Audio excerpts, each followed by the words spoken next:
So on hand I have two type of iRobot charger PCBs.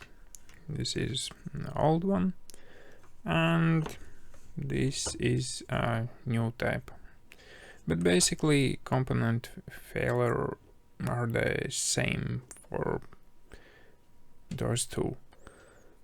Chargers have high voltage side, which is like this part, and the low voltage side, which is this one. And low voltage side there are 22 volts.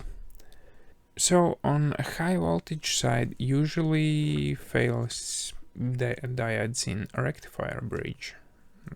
These are located here. There's 4 diodes.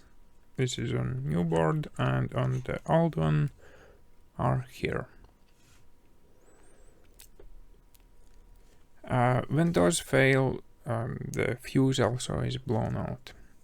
On old board, this black one is wrapped into thermo tube, but on new board here are located the fuse. On low side, electrolytic capacitor can fail. Usually this is this one, and on old board this one. Usually it will be seen visually, might have bubble or just blown out.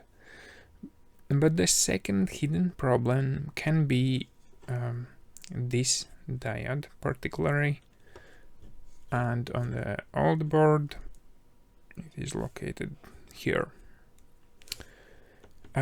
If it fails, charger won't have voltage output. Actually, this diode can be tricky one when it is end of life almost. It might work as expected when have room temperature, but once it heat up then fails.